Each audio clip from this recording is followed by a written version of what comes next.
Good morning or afternoon, everyone. Thank you for joining the meeting today. Today we are going to be talking about the ABS indicators, which are in the Kunming-Montreal Global Biodiversity Framework. These include indicators on monetary and non-monetary benefits that are linked with Goal C of the framework, and a binary type of question based indicator that's linked to Target 13.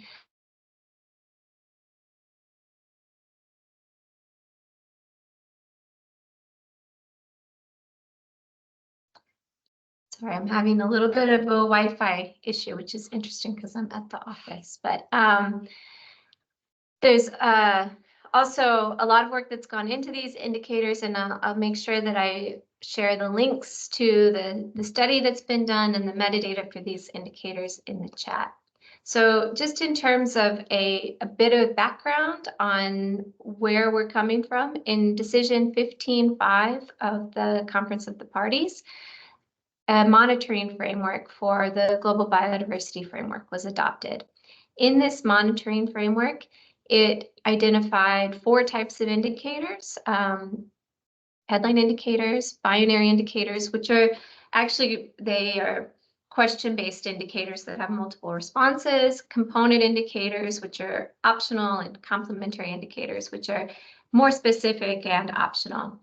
And then, of course, this can also be supplemented with any national, subnational, and regional indicators.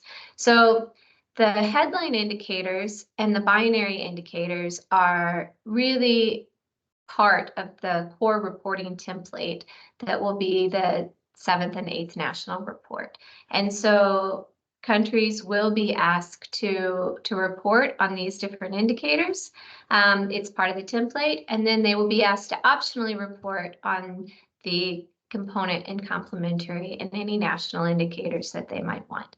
Then they are also, of course, encouraged to use these indicators, particularly the headline indicators, as part of their NBSAP. And so the focus of the indicators really is on informing national policy and national monitoring, even though these indicators will also be aggregated up at the global level and will be the basis for the global review of progress that will happen at COP17 and at COP19. The purpose of the indicators is really primarily for national level use. And so for more information on how these are being used, you can also look at Decision 15.6, which is the guidance on the NBSAPs and the guidance on the national reports. And then there's a template for national reporting that has been slightly modified in order to accommodate the work that the ATAG on indicators has done on the indicators, which is presented in SBI 4/4. And so that's sort of the background coming from COP15 of how these indicators look. Now, at COP15, a number of the headline indicators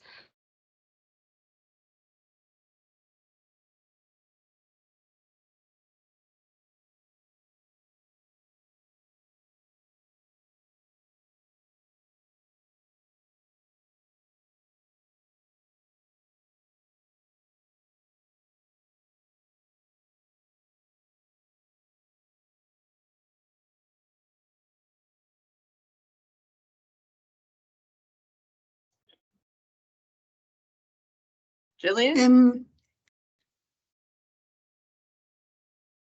Okay, seems like she has lost the internet.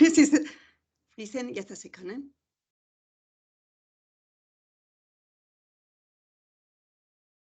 Sorry, my internet dropped. As I said, we lost you there. Well, I lost the meeting completely. So I apologize. As I said, I'm at the office, so I don't have control over the internet. But so the COP established an ad hoc technical group an ad hoc technical expert group to work on the indicators. And this group was established to finalize the development of the headline indicators and the binary indicators, and to report this work to SAPSTA 26. Now, SAPSTA 26 has before it metadata for each of the headline indicators. And so there's been a lot of work that's been done by the ATEG in order to produce metadata for each indicator. And this is presented in information document 14. And then there's the main recommendation in SAPSTA 26.2. Now, it's not expected that SAPSTA will negotiate these methodologies. However, these methodologies are up for comments on notification 2024/33 if you are interested in submitting comments on them. And so when the ATEG started its work, coming to the work on ABS indicators, there was a huge gap in terms of what we could measure in terms of ABS, the approaches that existed to try to measure it. There just was really not much there. And so at this point, the Secretariat, with funding from the DEFRA, from the UK government, was able to hire someone to do a study on developing these indicators. And then they have worked for most of a year and reported these findings to the ATEG, which the ATEG then used as the basis for finalizing the metadata. And then the study that was accompanying this work is also online as an information document, so you can find all of this.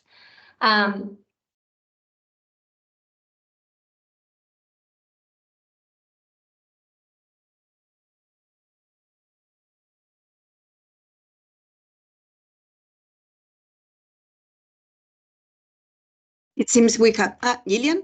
Yeah, Beatrice, I'm Okay, thinking maybe I should hand over to you because of the fact that I seem to be having some issues, if that is okay with you. So this is my colleague Beatrice, who works on she works on ABS related issues and protocol related issues. And so I'll hand over to her for the rest of the presentation. I apologize. Well, don't worry. I'm also in the office, so I might also lose my internet. We are going to see if this is a problem. So, well, this is just like a little bit of a mapping of all the documents that are relevant of what the ATEG has provided for SAPSTA as precision documents. So as you can see, you have 26/2 that includes a revised list of component and complementary indicators and disaggregations. We are going to see later how it's what is shown for ABS, but this is just an overall snapshot. Also, you have 25/2, which includes also a list of binary indicators questions that includes also for ABS. And Info 14 includes the metadata for each headline and binary indicator, including guidance on considering section C and measuring ecosystems. After, we will have information document 19 that I'm not sure exactly if it's available or not yet. You tell us, Gillian, that includes a discussion of capacity gaps and research needs. So all of these documents are part of a package to discuss the whole ecosystem of indicators. So as this is the ATEG had a lot of work in many indicators with experts all across the board with different expertise. So the study that we are going to present today is one of the multiple things that the ATEG had to deal with, as you can see, and bring in different types of expertise. And finally, this is part of a series of webinars. You can include in this link, you can access all the multiple webinars that has happened in different indicators and the calendar of the webinars to come. Particularly important would be maybe the first one in case that you have questions on the process, more what is SAPSTA, what the ATEG has done. So that provides a general background to the whole process if you have questions on that particular aspect. So now I'm bringing it specifically to ABS and what are the relevant goals and targets. So just to bring everybody on board, I just going to explain a little bit goal C and target 13. So goal C is an objective, is an outcome, what we want to achieve. And this is actually the monetary and non-monetary benefits are shared, fair and equitably. So that's the goal of the one of the main goals of the framework. I mean, one of the 4 goals in this case. So those benefits are coming from 3 types of resources somehow: genetic resources, digital sequence information on genetic resources, and traditional knowledge associated with genetic resources when it's applicable. So for these 3 categories, I mean, the goal covers these 3 categories of that will bring benefits sharing.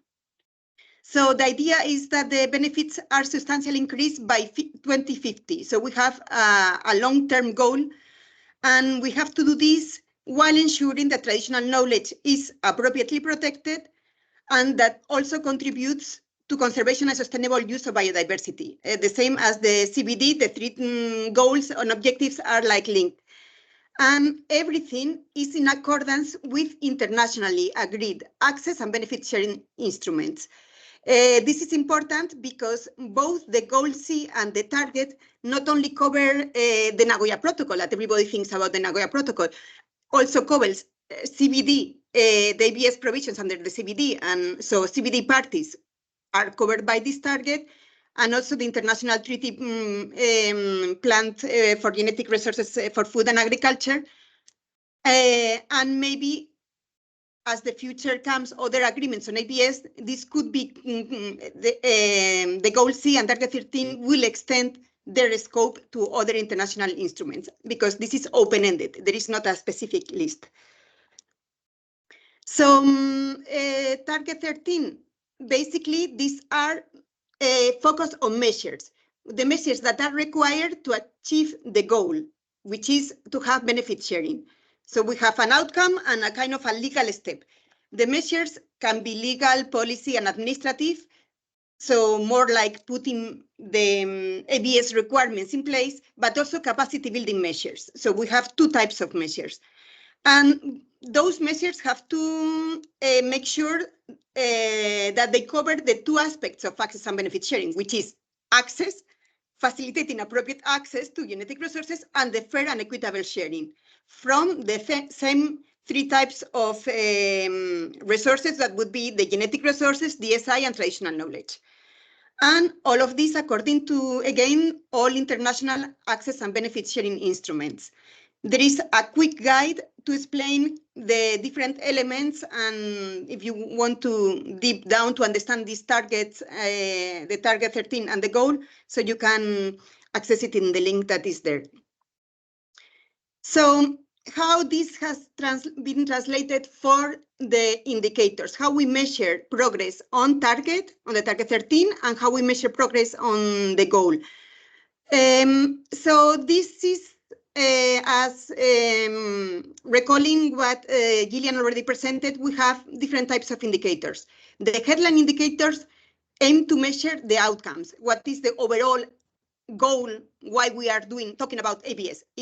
So they are the 2 indicators on monetary benefits and on non-monetary benefits. And this is where the study comes in that will be presented, and where you can find the metadata sheets with the methodology, explaining the methodology on how we could measure these 2 aspects. After we have the binary indicators that are focused, that was as they were adopted in 15/5, that is focusing more on the measures part. That is the stepping stone to be able actually to share benefits and to receive benefits. So this is the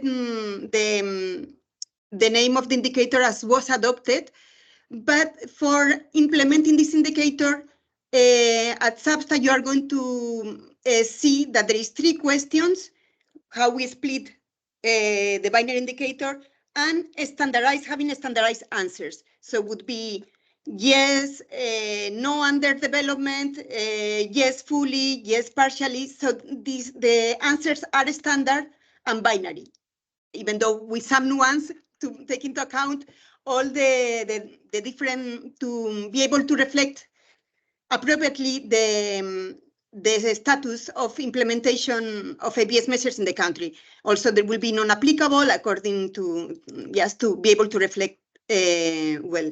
So you can find in there in the column where you can find the relevant information of what is going to be discussed at SABSTA. These two are mandatory, so there will be part of the national reporting, as Lilian said. So, yeah. So for complementary and component indicators, these are the optional part of the indicators. So what you can find there is what is proposed as part of the SABSTA 26/2. And as you can see, the component indicator would be for target 13 and is the total number of internationally recognized certificates published in the ABS Clearinghouse. And the others are very similar for Goal Seal and Target 13. You can also see there that there is a reference to the total number of transfers of crop material for the multilateral system of the International Treaty on Plant Genetic Resources for Food and Agriculture. So as you can see, there was a deliberate from the negotiations to include the international treaty as part of the package of the Target 13 and Goal C. And finally, just to introduce the study, the biggest questions, the other indicators are more straightforward. But what there was no existing methodology for measuring was to measure the benefits, both monetary and non-monetary benefits. We don't have baseline data, we didn't have an existing methodology, and also countries haven't been measuring this. We have been focusing on measuring implementation, having measures in place. Even the SDG focus on measuring how many countries have ABS measures. So now we are shifting to measure the benefits, which is really important because it's the only way that we can see if we are actually succeeding in achieving our goals and even the objective of ABS. If you don't know how many benefits this is reporting, you cannot see if the system is working and if we are really contributing to conservation and sustainable use. So it's an important shift that we need to take as we are progressing on doing the necessary steps to get there. So some of the challenges that we are facing and that countries have pointed out is that the bilateral contracts where benefits are stipulated and on the basis of which they are shared, they are normally not available. We don't have that information. They are many times confidential, and the information that is included there and the benefit share is part of the confidentiality clauses. So there is not an obvious way to measure it.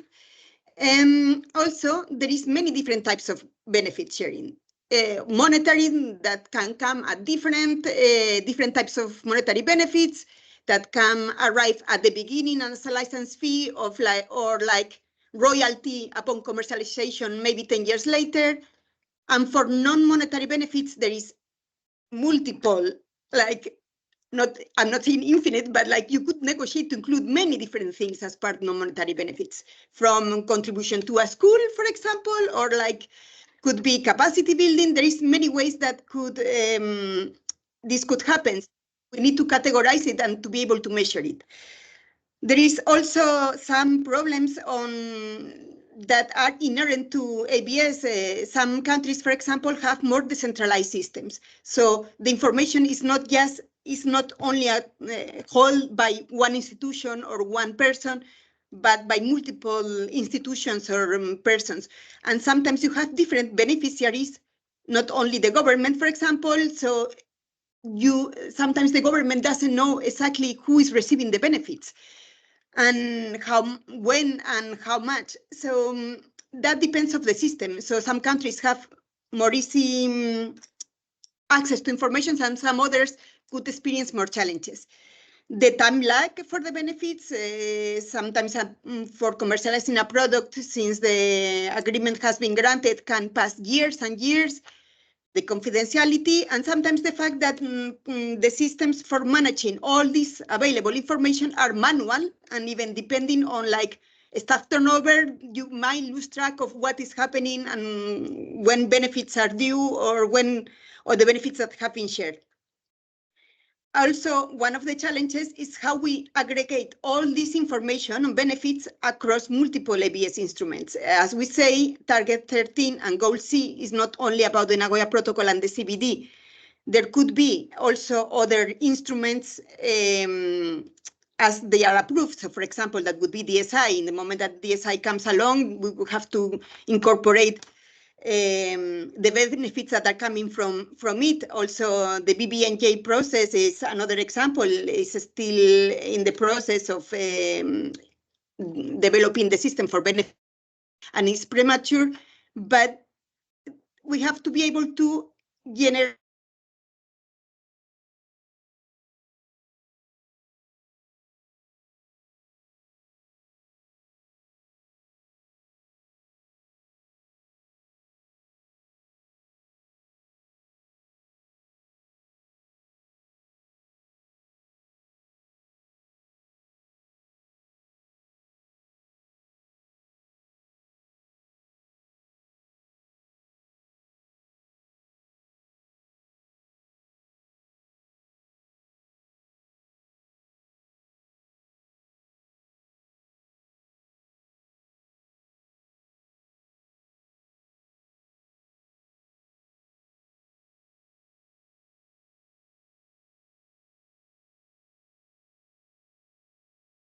I think we lost Beatriz. Oh, she's back.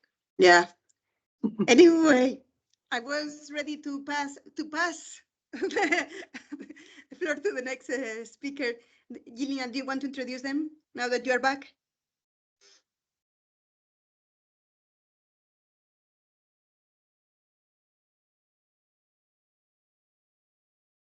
Okay, we actually have problems with internet here. So without more delay, please, Amber, now we want to start discussing the study and introduce the team that has worked so much in making sense of and trying to untangle all the issues regarding access and benefit sharing and propose something that is straightforward, and I hope that will be acceptable. So please, Amber.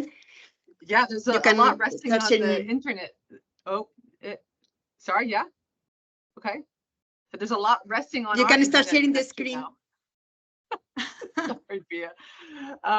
Thanks for handing it over to us. And actually, I had the pleasure of being the leader, the sort of principal investigator on the study, but I'm going to ask Melania Munoz Garcia to get it started here for us. So we'll just need to share a screen. So this was a study that was conducted from September of last year until about 2 weeks ago, frankly.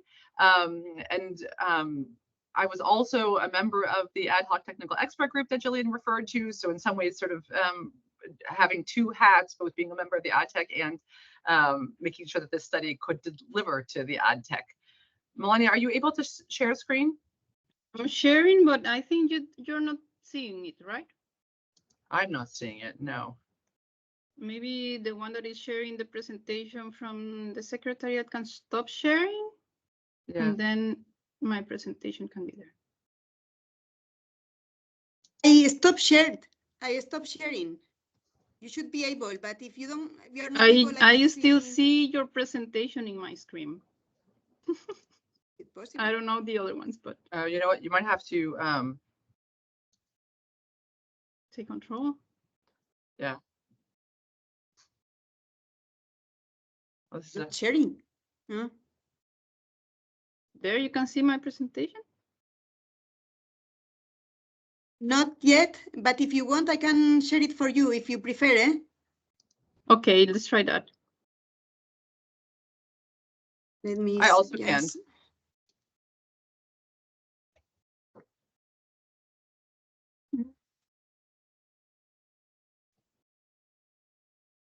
Just a second, eh?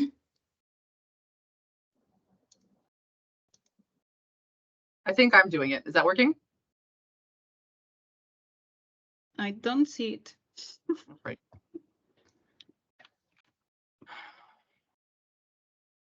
I just need a second and I do it.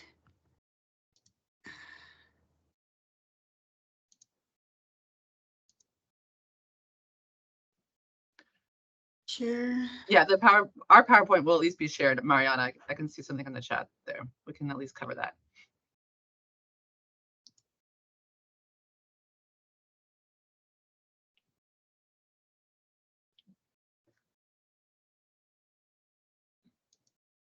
Oh, I'm seeing something. Do you see it now? There. Yes. Yeah. And then you have just to put it in presentation mode. I don't, sorry, I'm having here some issues. Because I don't see it myself. This is, let me see if we can do this now. Do you see now? Yeah. Yep. Now I see. Yep. Okay. Perfect. And thank you, Gillian and Beatriz, for your introduction. And now Alejandro Lago, Amber Scholz, and myself will share with you the key findings and the main recommendation on the study of access and benefit sharing indicators for the coming Montreal Global Biodiversity Framework. And I see the presentation again not in the presentation mode.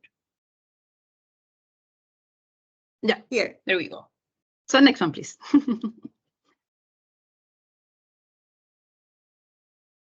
Yeah, first we would like to thank the United Kingdom for funding this study, and also thank the German Federal Agency for Nature Conservation for funding 2 of the projects that contribute to the study too. Next, please. We would like to thank also all the ABS national focal points and personnel from the ABS national competent authorities to participate in country interviews, and also to many experts from different sectors and groups participating in the expert interviews. Next, please.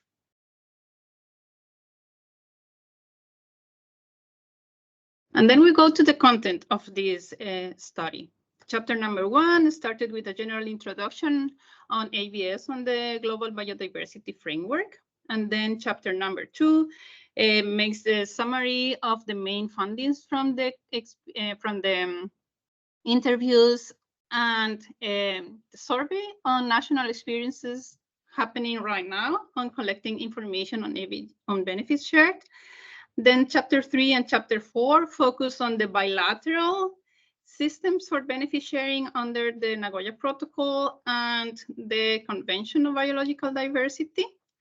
And then chapter 5 and 6 focus on the multilateral systems on ABS that are already in place, as Beatriz mentioned, the Plant Treaty, and others that are under development. And then we close the study with a comprehensive proposal of ABS Highland indicators for the coming Montreal Global Biodiversity Framework. Next, please. From chapter number 1, I would like to highlight the methodology of the study. We performed a survey to parties sent via notification in September last year, mainly to ask questions related to how benefits shared are reported to provider countries and how the provider countries manage the information. We also performed interviews to country representatives, asking more details about the challenges, the causes of these challenges and possible solutions. And we also perform ABS experts interviews in order to explore new ideas on how to manage measuring of benefits shared. We did our desk research and analysis, and we also obtained feedback at different points from the ATEC on indicators in the different meetings. Then the side event on the DSI working group in Geneva in November. And we are also open to receive feedback from the attendees of this webinar. Next, please. Now we move to chapter 2, the national experiences to date with collecting information of benefits shared. Next.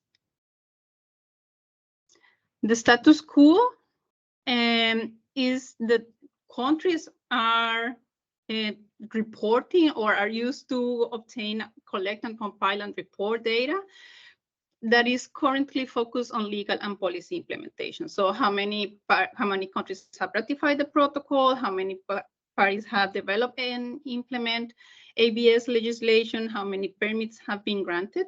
And then from the coming Montreal Global Biodiversity Framework, parties are called to measure benefits that have been actually shared with them. And this implies new challenges for provider countries. Next, please. From the survey, we obtained responses from 77 responses from 69 different countries. And from then, 49 countries regulate access. As you can see, most of them regulate access to both generic resources and traditional knowledge. And also, some of them regulate access to generic resources only, or just one country regulate access only to traditional knowledge.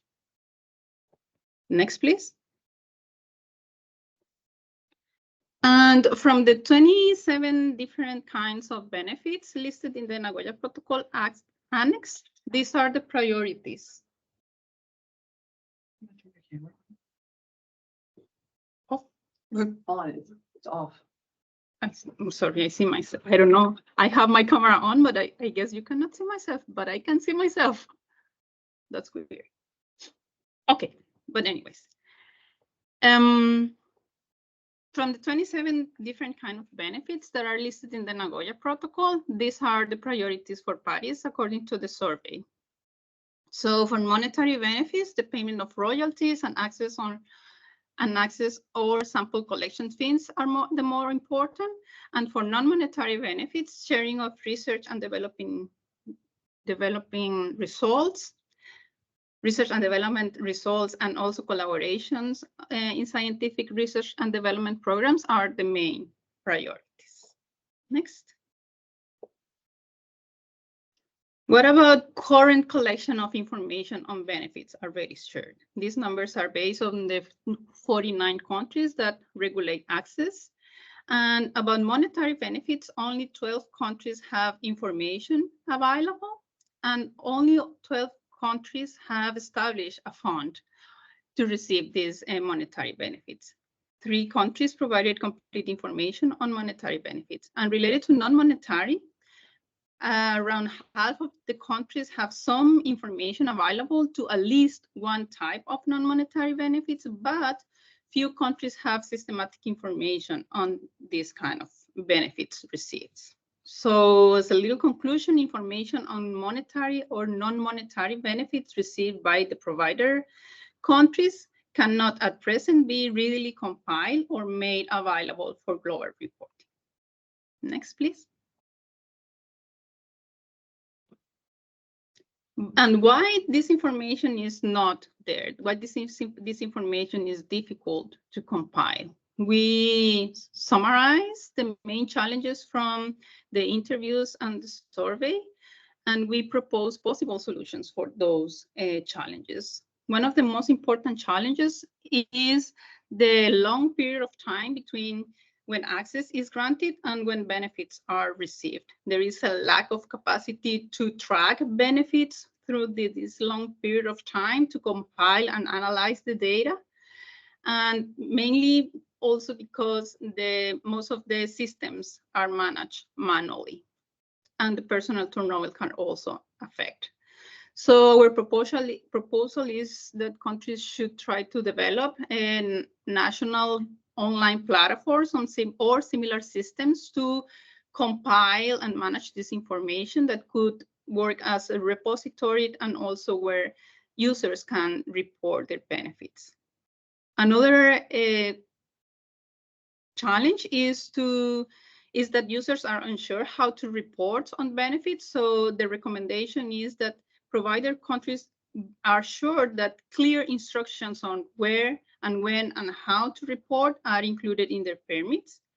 A big concern is that the national system are not centralized, so there are multiple actors granting permits in several countries, and there are multiple beneficiaries. So the information is very dispersed and difficult to compile. So a national platform could also serve a solution for this. And confidentiality issues could also be a problem for reporting monetary benefits.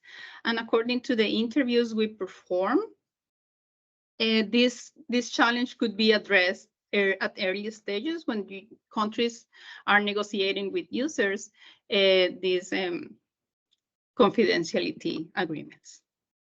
Next, please. So now we move from the main findings and challenges to proposals, how national reporting on bilateral benefit sharing could look like. Next, please.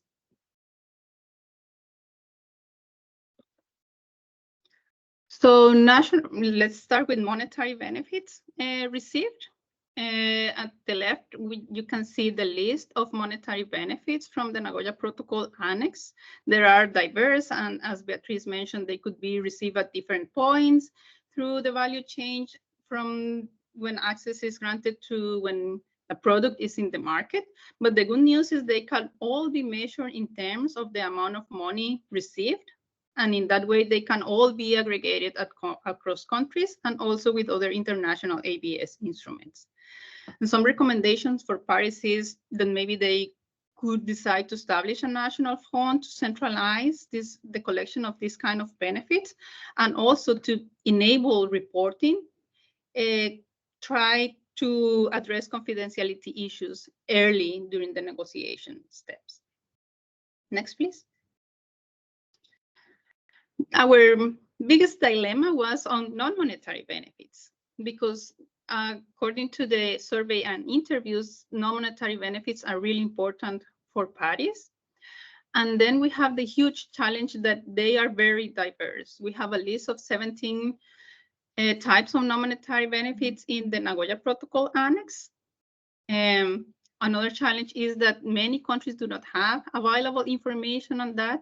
And this list in the annex is not exhaustive. National priorities may be different from country to country. So we have a huge complexity here that we try to simplify, grouping these types of non-monetary benefits within 5 categories, and propose 6 kind of possible non-monetary benefits that should be reported by parties under the Kunming-Montreal Global Biodiversity Framework.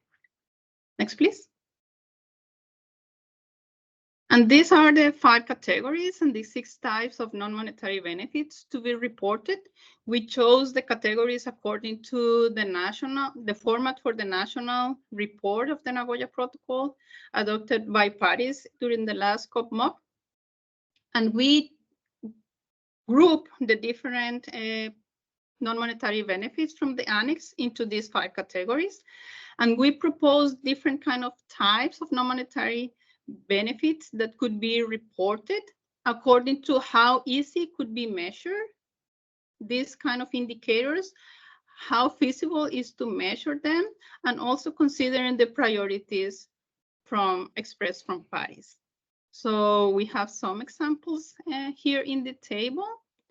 Next, please.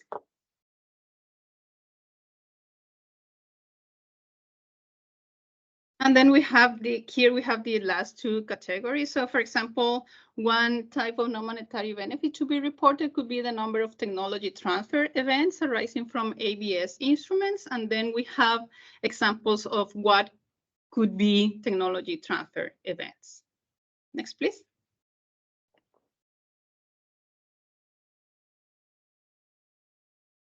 Then to summarize the proposals for non-monetary benefits, we have 6 different types of non-monetary benefits that should be reported by parties. 3 of them, the ones more related to scientific results and scientific publications, could be collected globally and then disaggregated nationally and made available to countries for their use in their national reports. Amber will explain the methodology we are proposing for that. And then 3 of them could be collected nationally via the national reports. Next, please. So both the indicators for monetary benefits and all these 5 categories for non-monetary benefits could potentially be used by multilateral mechanisms and other international AB instruments that are under development to report benefits shared. And here I give the floor to Alejandro, and he can continue with the presentation. Thank you. Thank you so much, Melania. Let me guide you very quickly and give you some notes about the Chapter 5 and Chapter 6. In this case, we benefit in Chapter 5, which is about global reporting on benefit sharing from the International Treaty on plant genetic resources for food and agriculture to the biodiversity plan. We benefit from the authors that are really specialized on the topic. And in this case, we have to thank, we were very lucky to have Davide Fagionato, Servan Baufame, and Celine Luafi supporting us in the preparation of this chapter. Very quickly, next, please.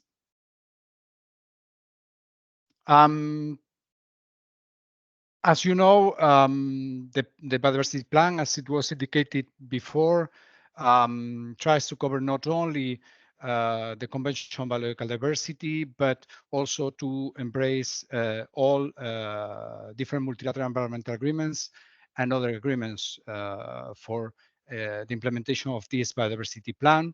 And in that spirit, the study also have a look to existing ABS instruments, such as the International Treaty on Plant Resources for Food and Agriculture, and incoming or emerging ABS agreements that we're covering the following chapter, chapter 6, such as the DSI negotiations under the CBD, the multilateral mechanism on DSI, and also the BBNJ agreement.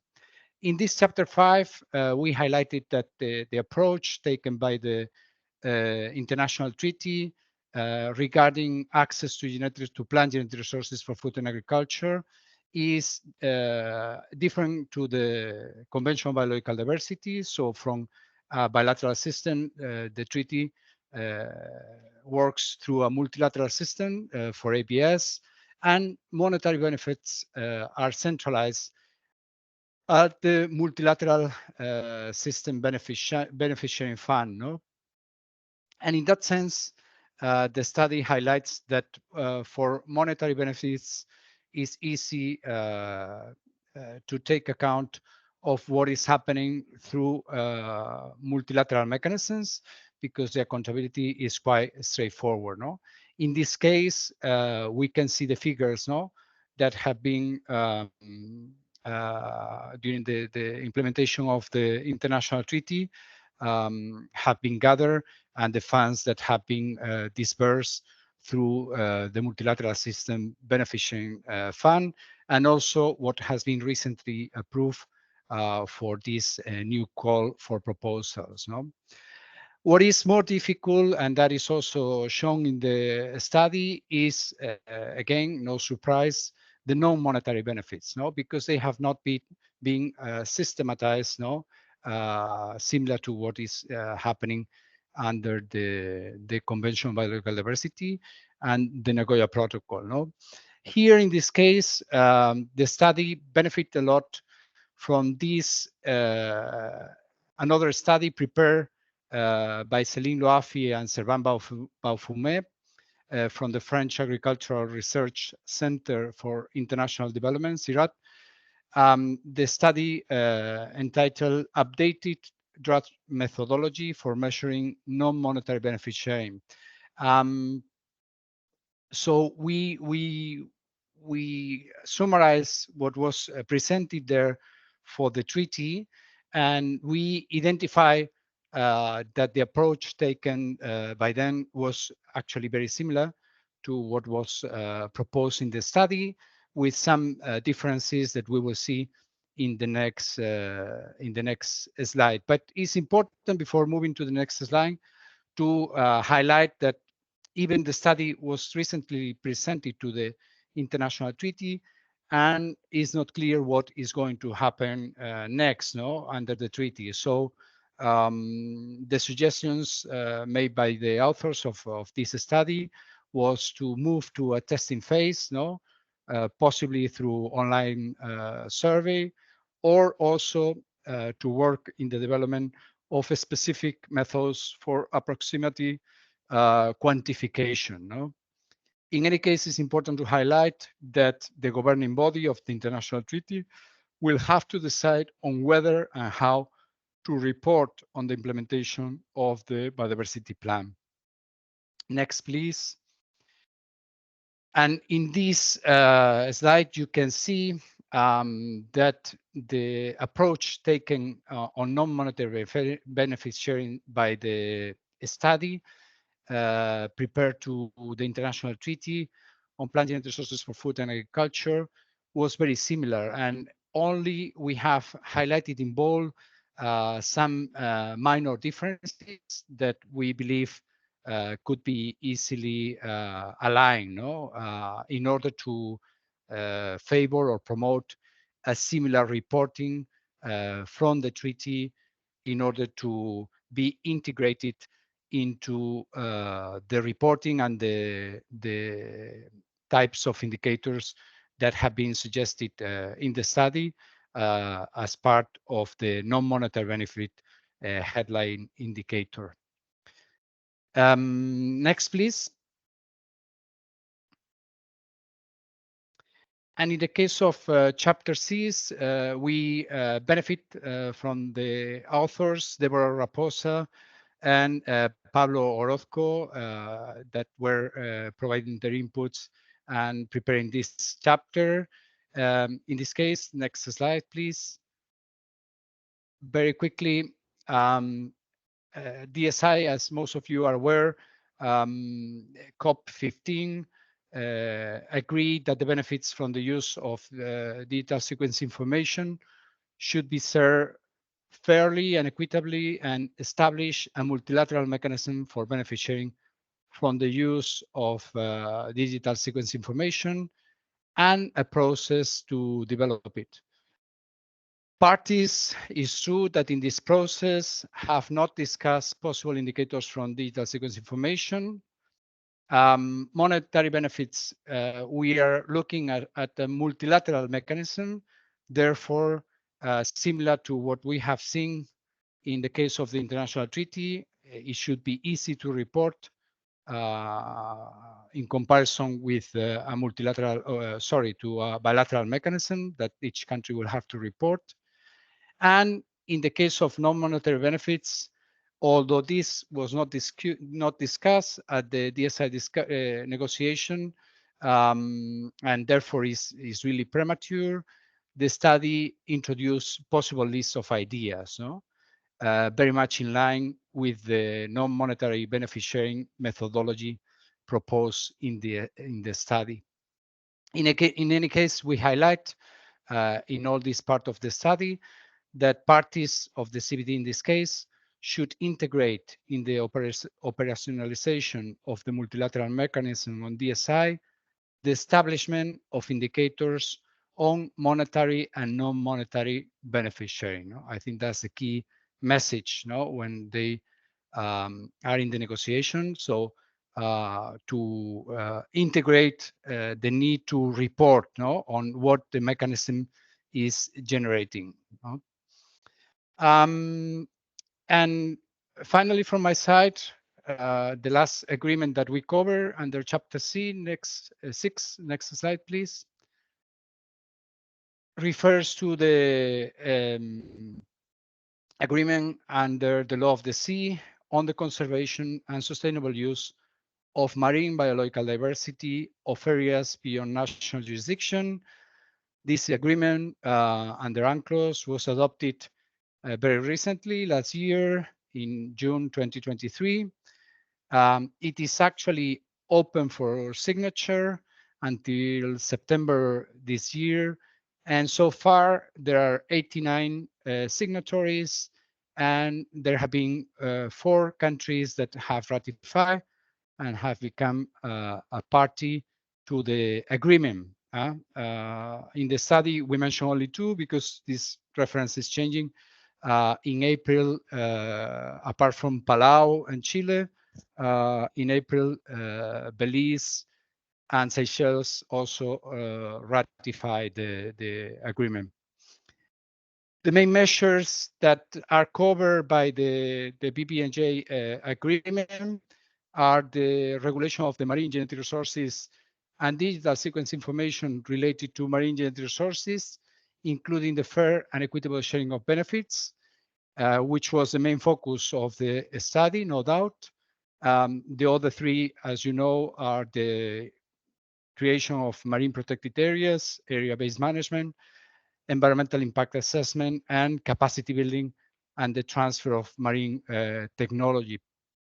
I highlight here that this is moving quite smoothly because the General Assembly very recently adopted less than a week ago, last week, adopted the first meeting of the preparatory committee that will be preparing the entry into force of the agreement, right? Next, please. And my last slide, in this case, just to indicate that the focus and the approach of the BBNJ agreement regarding marine genetic resources is a bit different than the CBD and also the International Treaty on Plant Genetic Resources. It determines that marine genetic resources and activities on marine genetic resources and DSI are in the interest of all states and for the benefits of all humanity, and therefore no state shall claim or exercise sovereignty or sovereign rights over marine genetic resources in areas beyond national jurisdiction. Access to associated traditional knowledge held by indigenous peoples and local communities is subject to the free, prior, informed consent and the negotiation of mutually agreed terms with those indigenous peoples and local communities. Regarding access to marine genetic resources, the basic and central mechanism is going to be through a notification to the clearinghouse notification mechanism, okay? And that will generate what is called the BBNJ batch identifier, okay? Regarding monetary benefit sharing, the initial system approved in the agreement is that there will be annual contributions from developed state parties that would be allocated to a special fund. And once the treaty, the agreement is in force, the conference of the party of the BBNJ agreement may decide on other modalities for the sharing of monetary benefits, okay? Regarding non-monetary benefit sharing, the agreement includes a non-exhaustive list and also contemplates that the COP may adopt other forms of benefit sharing, non-monetary benefit sharing. And to conclude this part, let me just indicate that although the study went and applied the methodology developed during the study in previous chapters, is crucial or clear that the conference of the parties of the BBNJ agreement is the one that will have to decide on whether and how to report on the implementation of the biodiversity plan. No? So this is very, very quickly, quick glance to chapters 5 and 6 that look a bit beyond the CBD into other internationally agreed ABS instruments. So now let me give the floor to you, Amber, to move us to the conclusions. Super, thanks, Alejandro. And I realized we've had a version control problem because this is the webinar of Technically Imperfect. We've also realized that you can't see us. So we had to come in through the participant link, and you don't seem to be able to see either Melania or Alejandro or I, even though we have our cameras on. So apologies for that. Beatrice, can you share the slides? Reshare the slides.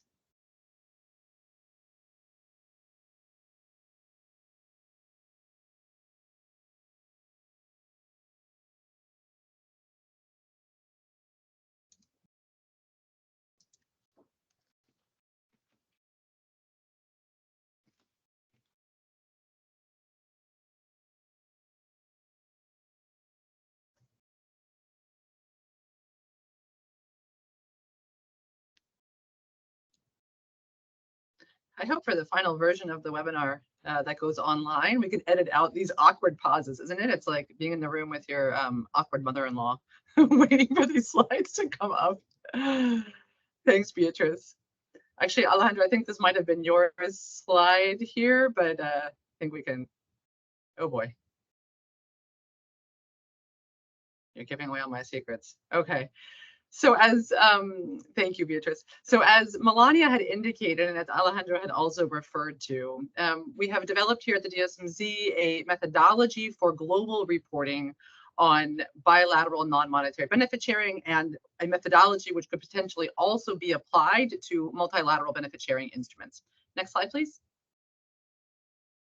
So the way that this works is actually relatively simple. If you know the unique identifiers, for example, from an internationally recognized certificate of compliance or from national ABS codes, you can look for those unique strings of text in large publication databases, for example, the European PubMed Central. If you do that, in which we have done, excellent work by a PhD student here, Genuar Nunez Vega, who we've been able to find 500 different ABS permits in almost the same amount of publications written by scientists using genetic resources from those countries. As you can see from the map below, those codes that we find sometimes are IRCCs, but most often actually national permit codes. And this enables us to provide at the global level information on non-monetary benefits shared. So there are three kinds of non-monetary benefit types that we can return information to parties on. Next slide, please. Here's an example of how we think this global database might look in the future. You might be able to have the total number of publications of permits, and then down below you would have links to the individual articles, links to where the genetic resource came from, which country, and then the titles and the strings of the actual names of the articles, as well as then if you scrolled further to the right, the actual authors and their affiliations that were listed in those publications. Next slide.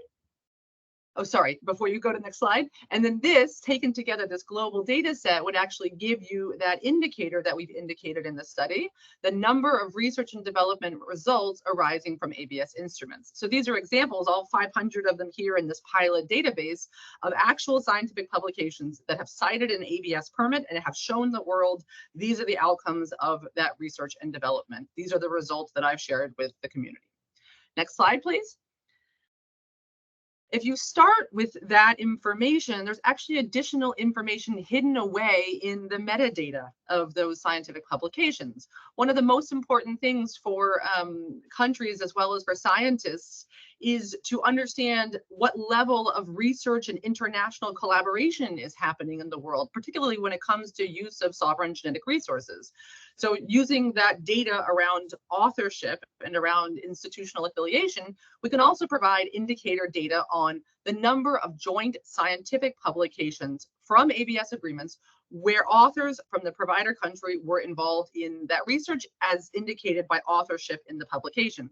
So here you can see the example from the current data set that we have. Nearly 70% of publications where an ABS permit is cited. Actually, the in-country authors, so scientists in the country providing access to the genetic resource, were also listed as authors in the scientific publication. Next slide. The final indicator that we can also mine out of this data set is one of the other types of non-monetary benefits, namely the number of scientific publications relevant to conservation, sustainable use, food security, and public health arising from ABS instruments. In the study, in the chapter, we actually took some relatively simple tools in order to be showing how this could work, at least in theory. So on the left, you see different topics of the journals that are found in this data set. We also have different examples of using either keywords or mesh terms. These are sort of scientific metadata terms to pull out the main themes from these publications. So these are relatively basic or rudimentary methods to be able to categorize scientific publications. But next slide. We hope to be able to, next slide, using new developments, further resolve using natural language processing into the categories that were proposed in the indicator, namely conservation, sustainable use, food security, and public health. And this is possible because the natural language processing methods allow, using artificial intelligence, to take all of the words in the publication, average across them all, and find different kinds of categories in a more automated and standardized way. So if we can apply this to this larger data set, then we can also help to provide countries with information on what type types of benefits are coming out of these scientific results. Next slide. As I presented in the earlier slides, you can see those are actually what it would look like from the global database level. If you were imagining, okay, I'm looking at hundreds or someday maybe even thousands of research results. However, what we'd really like to provide, because the Global Biodiversity Framework focuses on national reports, is a public database that enables parties to be able to receive their national reports and their national records. So here's a mock-up that Henuar put together. Next slide. That shows how this might look for Costa Rica. So you take a subset of that data where the provider country was Costa Rica. Henuar is from Costa Rica. And you can see a total number of 68 articles that mention an ABS permit. And then next slide, in the bottom left, you can see the different research titles that were found with these ABS permits. And then you can also look and see what the author relationship is, how many Costa Rican authors were listed on the articles that use Costa Rican genetic resources. And then again, those classification systems in those bottom right panels. So for each country in the world, wherever we have the ABS permit information from that party, we can provide these national reports by finding what kinds of research results using those genetic resources have been delivered from the scientific ecosystem. Next slide. An important note here, these are new methods. We really wanted to highlight in the chapter that this is a pilot project and methodology that is actively under development, and highlight three important concerns or observations that if parties choose to employ this methodology on a global and on a long-term scale, they will only work for three reasons. Number one, if scientists cite their ABS permits in their publications. So for example, you can see here on the left a screenshot from the ABS clearinghouse where you have the unique identifier, and then towards the bottom from Kenya, the national code that they use for ABS permits. Then on the right, you can see in the materials and methods from this publication, the actual Kenyan ABS code, although you don't actually see the IRCC code. So if scientists do this over and over and over again, then this ability to show the maximal amount of data coming from ABS permits will be supported or enabled. Next slide. This methodology also will only work if journal editors start to require it. There have been some journals, for example, Molecular Ecology, that has really taken a proactive role amongst several other journals, I should say, that require now benefit sharing statements and statements from authors on how benefit sharing was done. So these will certainly help to also encourage scientists to list that metadata into their publications. Next slide. And again, this methodology will only work if parties and countries actually provide lists of their permit codes and make them either directly available to the DSMZ project team or to the CPD Secretariat or through the ABS clearinghouse. So basically, if you're sitting in a country that is gray on this map and you want to have your national report, we can only do that and support you if we have your national ABS permit codes, or even better would be IRCC numbers. If you take your national permit codes, submit them to the ABS clearinghouse and turn them into that unique identifier. Next slide, please. So what can be done with this new global ABS data? It's very important, especially given the work that we did within the AdTech, that this data is not owned by us. These non-monetary benefit data belong, I guess, in quotation marks, to parties. We simply facilitate the collection of them. We also note in this study that there are other non-monetary benefit types that one could collect at the global level. So here we've showed those that are related to research results being among the most important types of benefits to parties as noted in the survey. But it would also be possible to collect in a central portal other kinds of nationally reported non-monetary benefit types in which users might self-report. And again, the same principle of disaggregating to the national level would be applied. And as Alejandro noted, it would also be possible for us to collect other kinds of benefit sharing data from other treaty, for other multilateral ABS instruments, for example, the DSI, the Planet Treaty, WHO, BBNJ, if requested. I mean, that's a decision that is probably several years down the road for the different instruments, but in principle, these kinds of data mining approaches are widely applicable using the existing scientific infrastructure. Next slide, please. So here we wanted to summarize all that you've heard so far.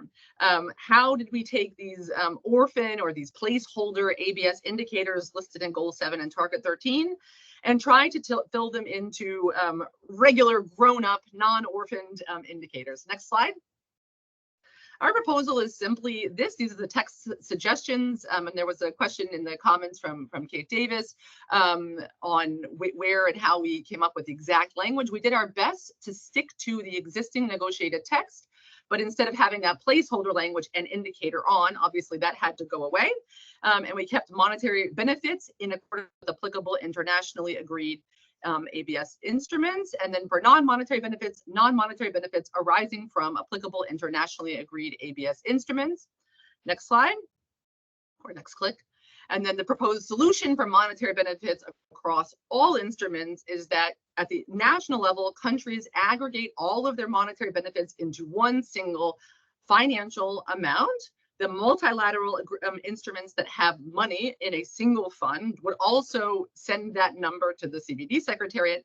And then you could summarize or add up all of those monetary benefits on a, every 4 years basis to have a headline indicator under the Kunming Global Biodiversity Framework that aggregates across all types of applicable ABS instruments.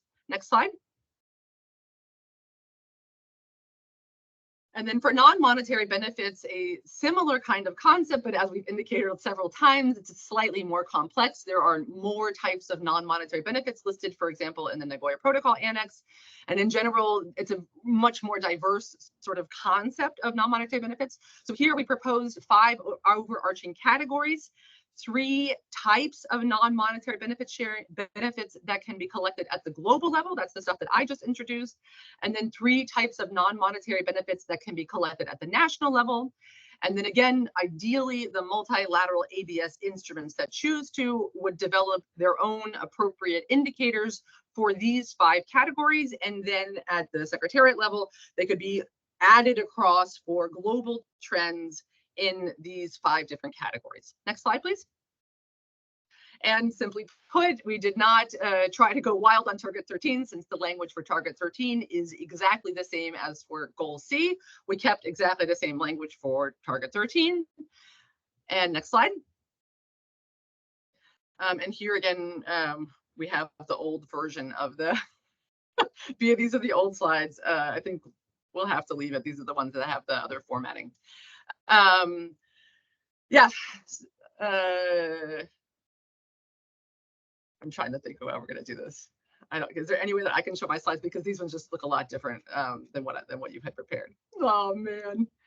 You should be able. Can you try again to share your slides? I mean, we have made you a presenter, but yeah, we'll try.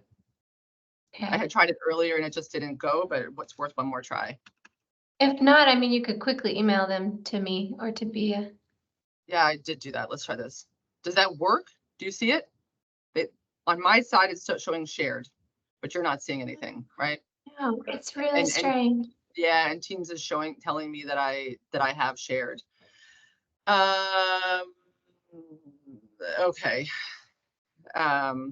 I mean, it's okay. It's the same information. It's just on the CBD framework because Bia had taken the study results and presented them to the IAC. So it's basically the same information. So Bia, throw them up there. This is just one. It's the same information. The formatting is just funny, I guess, right? Yeah. Oh, no, that's correct. That's correct right there, Bia. That's perfect. We hope that all the participants feel like they're getting like a behind the scenes, how the sausage making is done in a webinar feeling. That would really be ideal. Okay. Yeah, that's what everybody wants in a webinar, right? That's what everybody wants in a webinar, is to feel like you're behind the scenes, really experiencing all of the drama. Okay, so like I said, the text is nearly identical to what you would have seen on the CBD formatted slides. So this is just a message of the how to aggregate monetary benefits. And I think we've covered this, but this is chapter 7, the trend and the amount of benefits received by countries in accordance with applicable international ABS instruments. So here specifically for the time being, CBD collects from all parties, and it would be a required indicator. the monetary amount the plan treaty would inform on the Global Fund. And then for the other developing ABS instruments, they could, as appropriate, choose to also send this information to aggregate. One thing that we haven't noted here too, and why we put a particular emphasis on the study of aggregating across ABS instruments. It's not only because it's in the language that was negotiated by parties, but in December of the last year, in December 2023, the UN General Assembly has a resolution on specifically this topic of aggregation and inclusion across all environmental agreements under the Global Biodiversity Framework. So we really felt that this was a very strong message that we should respond to. Next slide. I want to make sure that we have time for questions too. The recommendations here that are specific to monetary benefits, that the easiest way for parties at the national level to collect this is to have a national fund, a centralized system to keep track of money. It's hard to keep track of it if it's going to many different places.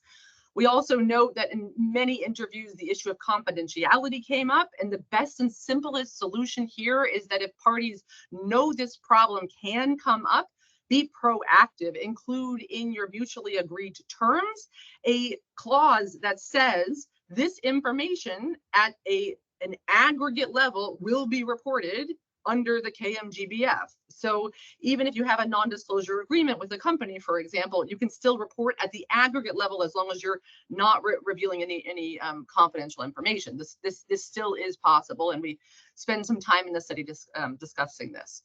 And no matter what, any kinds of more advanced ABS information systems will support national reporting. Moving on. For non-monetary benefits, we hopefully have, forward please, yeah. I think we've covered this ad nauseum, 3 types collected globally, 3 types collected nationally. And importantly, on number 6, which we've only touched on briefly, the capacity building indicator under Target 20 is still under development. That was one of the more difficult areas of work. And so similarly for ABS specific capacity building, we wait to kind of figure out how they're going to do it until we make that a broader type of non-monetary benefit sharing indicator. Yeah. Moving on. The recommendations for non-monetary benefits, just this question has come up a number of times in smaller meetings, that these benefit sharing reports, both for monetary and for non-monetary, would only be done for countries that do regulate access that require prior informed consent. For those countries that don't regulate access, then you can't count any benefits that would have been shared like we counted here in Germany, because it would end up having a double counting effect. And the aggregation of all of these different types of non-monetary benefits is possible because we can look for the percent of change. This is something that we took the lead, or the example that was used under ecosystem services indicator, in which they did a very similar type of disaggregation. So you can have many different types of ecosystem services, and you aggregate across all of them by measuring the percent change. And that's the same model that we're proposing here for non-monetary benefits. Yeah, keep moving forward, please. I think I've covered this a fair amount. This is the global methodology that we presented in the study and here in the webinar today is a pilot phase.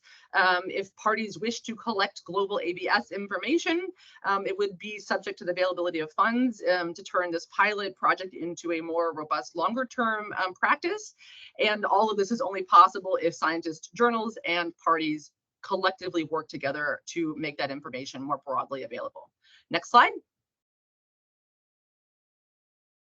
Yeah, and again, similar trends for non-monetary benefits, that they will require national capacity to be built up, and or the possibility of establishing a global user reporting platform to support countries to follow the same kind of model as we present for research and development results, also to be followed for other kinds of non-monetary benefit types.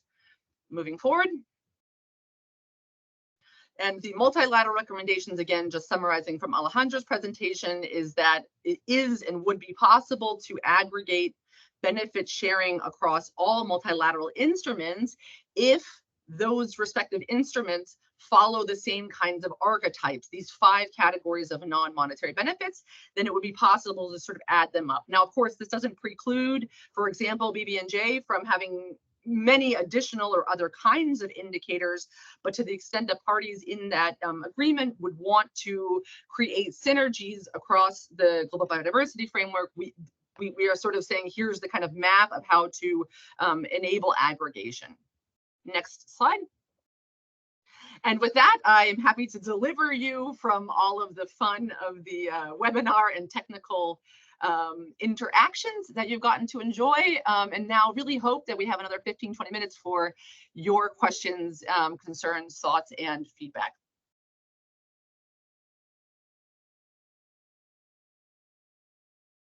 Thank you so much for the interesting presentation. I think that it's really useful. So perhaps, Amber, I can go through some of the questions that are in the Q&A and the chat. And then it would be great if you could provide some responses. So there's a question that's in the Q&A regarding to how you considered IPLCs in trying to develop the methodology for monetary and I suppose non-monetary benefits. And then I'll just ask a few questions. And then I think there's another question that you also responded to, which is why is the scope of this indicator related to ABS indicators? I mean, ABS benefits. So over to you. Yeah, okay, perfect. Yeah, thanks for those questions. And I'm happy to have Melania and I divided up the country interviews between Spanish and English speaking. So she was in some interviews that I wasn't and can complete on that question. So for the IPLC question, this is an incredibly important point. We were really honored that the IIFB, the International Indigenous Forum, invited us to join one of their meetings in late February, and we really tried to gather feedback. And one of the most important things that really stuck with me is that many national ABS laws have a bit of either gray area or really even a complete gap in their national legislation. And that makes it very difficult for information to flow back and forth between IPLCs and the national government, which under the GBF will be the central reporting period. So we noted this in particular for example, if an IPLC, which is true in many countries under its national law, is entitled or is recognized to be a provider of either genetic resources or associated traditional knowledge, they can do that. They can, grant PIC and under MAT. But if that agreement doesn't go back, like that information doesn't flow back into the national focal point or the competent national authority, and or the benefits also don't flow back, then it kind of gets entirely lost. And then that's also sort of where this sort of trust can begin to decay, because it's sort of unclear. It's, is that information not there because it's not happening, or is that information not there because the connections haven't been made? So the ability to have more transparent and more clear reporting structures within a country enables a greater sense of trust about information flow. Melania, is there anything else you think that I might have forgotten? There were a number of specific points. Yeah, come in. Yeah, no, I think your explanation was very good. I think the good thing is that most of the bodies that regulate access to traditional knowledge, they recognize IPLCs as the main providers of this traditional knowledge. And then, as you mentioned, as for other kind of benefits too, there is a lack of a mechanism to compile information on benefits received by different beneficiaries within a country. So this is something that is included under our recommendations. Exactly. And I think sometimes too, it's like, it sounds almost geeky, but we did hear specifically, if the process is not clear, like if the ABS law says IPLCs can do X and then nothing else, then this is a huge gap between theory and practice. So one of the biggest challenges for users and for IPLCs themselves is if nobody knows how to actually do that, then it's kind of no wonder that it doesn't happen, let alone that reporting on it's going to be difficult. So I think there was a very strong and clear recommendation that national law needs to go, or at least point to the next step in that recognition. Otherwise, there's just too big of a gap. Jillian, can you remind me of the second question? I didn't write it down. My pen wasn't moving fast. Why the question was, I mean, why the indicator is really focused on benefits arising from ABS instruments? Yeah, exactly. This was, I have to give Alejandro here absolute credit, because he was the person that identified this UN General Assembly. I don't know, Alejandro, if you could find that link really quickly and we can post it in the chat for you. But the language in that UN General Assembly resolution is quite clear about encouraging the different environment programs and respective treaties to work together under the umbrella of the Kunming-Montreal Global Biodiversity Framework. And that was, we just took that as our guiding star. And I think this was also true, Jillian, for not only ABS, but also broadly across the work of the ODTEC that we were following that North Star. Thanks. So there's a few additional questions. The first one I'll respond to now. So there's a question on the link between the component and complementary indicators and the headline indicators. And I will say the idea of the monitoring framework is that the headline indicators plus provide a starting point for understanding a particular goal or target, or the binary indicator, and just provides the starting point.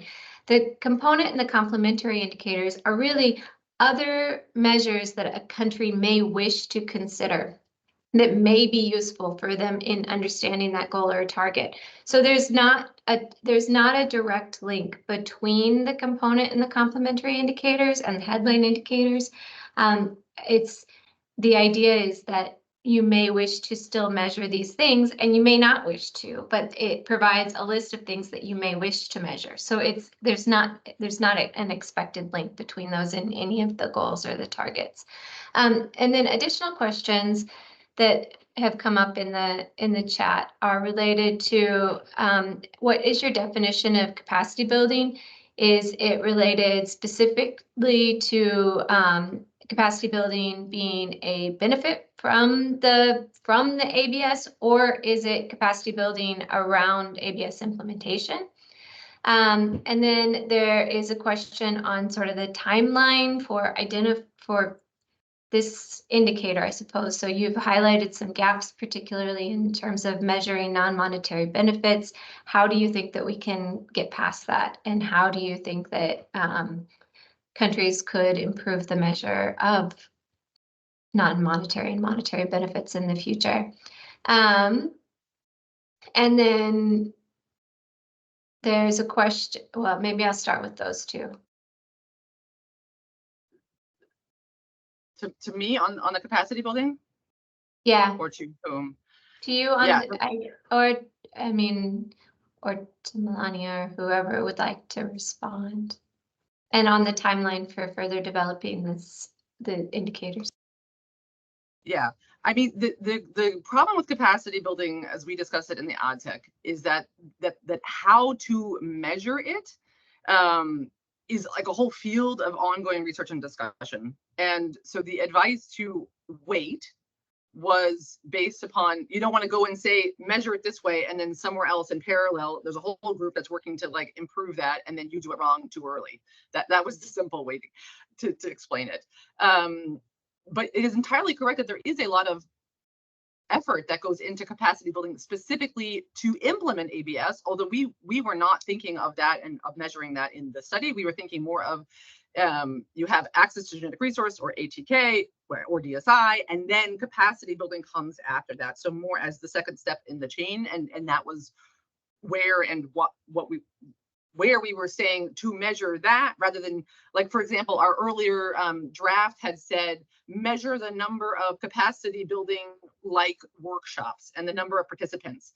And it was sort of pointed out like that might be a totally lame thing to measure, because what if there's 500 participants in a webinar but most of them were sleeping? Like, that's just not the right thing to do. So let the capacity building people figure out what's a good thing to measure, and then the ABS world, specifically for ABS situations, can follow that lead.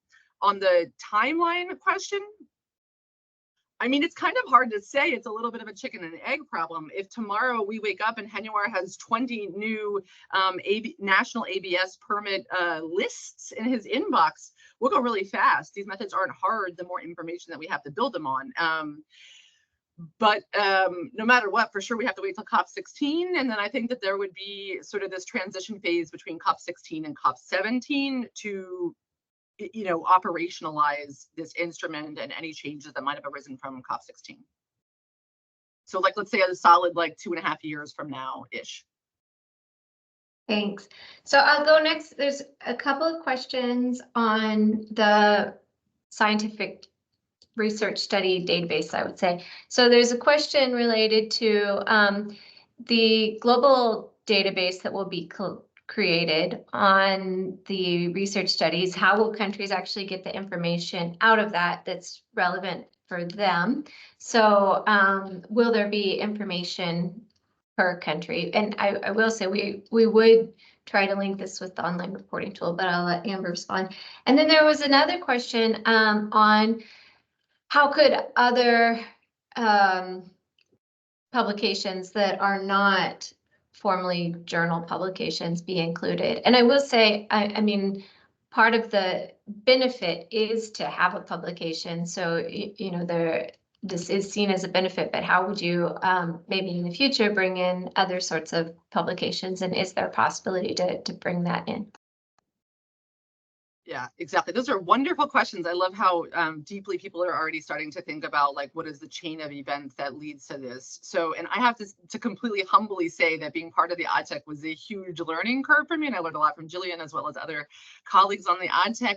So the way that this GBF national reporting thing is kind of supposed to work, in case you're coming from a mainly ABS perspective like I do, is there will be, as Julian just mentioned, a reporting tool. And many other GBF indicators are collected at the global level. But those are basically the facilitators of the information, because everything under the GBF comes through the national reports. So how can that be? How can you have data collected at the global level, and yet the data comes to the Secretariat over the national reports? And the trick, the magic sauce, if you will, is that those global custodians that are hosting these global collection of data pass on the information in a disaggregated manner, and the Secretariat acts as kind of, if you will, an information broker, and pre-populates the national reports with the information that came from the global collection places. So in the case here of the three types of non-monetary benefits collected at the global level, they would get passed on. They would pre-populate your national report. And then at the national level, you can delete everything and say, that's all crap, I don't like any of it. You could add additional things if you have supplementary information, or you could leave it exactly as it is and change nothing. So that would be completely sort of every country's decision on whether or not in their national report to keep what they got from the global collection. And that's not true only for ABS. That would be true for the Red List. That would be true for ecosystem services. Your national reports are yours. They are pre-populated for you if there's data available. Otherwise, do it as you wish. Now, on the question of publications, and the language of the question was interesting.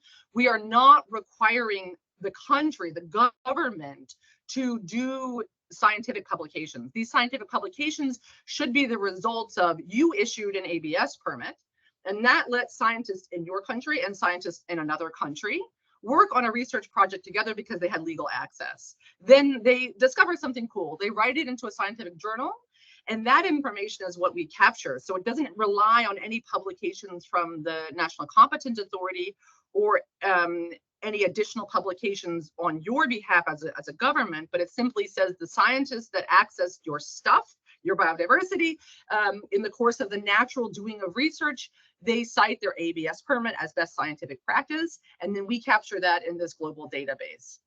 I hope that answers. And then the other final point on this is that the national reporting tools would be every 4 years. So you would formally get this sort of pre-populated national report, let's say every 4 years, but we intend to make that data available on a dynamic ongoing basis. So at any time you could come and look in the global database and find information that you were interested in.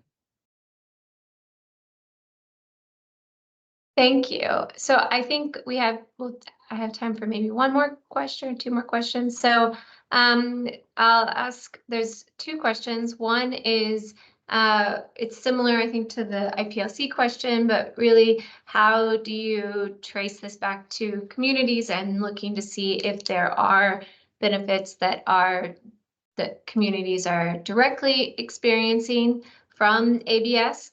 And particularly, it's asking around if ABS is actually opening more markets up. And I think this is similar to the second question, which is that the research industry complains that ABS measures are hindering R&D and innovation and perhaps hindering benefits. And so I guess, how do you check, I guess, to see if ABS measures are increasing the benefits to the communities? And is there any way that you can measure the potential loss of benefits, I guess, due to perceived obstacles? Thanks. Yeah, actually, there's one good answer to all three of those questions, or at least to the first and to the third. So in terms of community benefits, you know, if the national structure that's in place, the national reporting structure on benefits shared, does not accommodate in any kind of a clear way how information from a local community or an indigenous people would travel back to the national government, then that could take years till that's done. So it's my personal thinking that if you had a sort of global portal in which users could report on benefits shared, and you can sort of tag, you know, individual groups in an IPLC, or you can tag them, sort of say, these are the benefits that were shared. I mean, to the extent that they can be made public, then that sort of self-disclosure can help to fill the gap where the national reporting system is either underdeveloped or, you know, very distributed, and that information is not naturally flowing. I think that there could be sort of a mutual synergy to have sort of a global reporting portal for many different types of non-monetary benefits that otherwise are very hard to see. And similarly to this question, I've never considered it, it's a really interesting question on whether or not you could use a similar tool to capture information on hindering R&D. It might not be quite the same thing, but that, you know, a kind of like wiki-like collection of information. I think the broader trend of the study, if I can summarize it, is if we want ABS to improve over time, for more benefits to share, for it to deliver more, then the only way that can work is with more information and transparency. And right now, because of the bilateral nature, particularly under the CBD of ABS, the ability to find that information is virtually zero. And so if we can create supportive tools at the global level, then we can begin to move towards more information for better decision making. And then on the opening up of new markets, I mean, that is the long-term big question. We do have an indicator that's on the number of projects that contribute to sustainable development. That's one of the nationally collected types of non-monetary benefits that goes towards that question. But it is a really difficult thing to measure. And that was, I remember a number of our expert interviews also made this point, like ABS has so much potential, but it's sort of kind of lost in its own friction. And this question kind of goes to the point of how can we help to see and observe longer term trends. Thank you. So I would now like to thank everyone for joining the webinar. It was, I think, really useful. As I just mentioned in the chat, all the webinars that we're doing, including this one, are recorded. It takes us maybe a day or two to get them online because we do have to post it on YouTube, and it goes through our comms team, but they will be online on the link that is in the chat. And as you are probably aware, the ATAG is doing a series of webinars, so feel free to view any of them there and to join other webinars that you may be interested in. So thank you so much to all of the people who have worked on this study and for the presentation. Bye. Thanks, bye.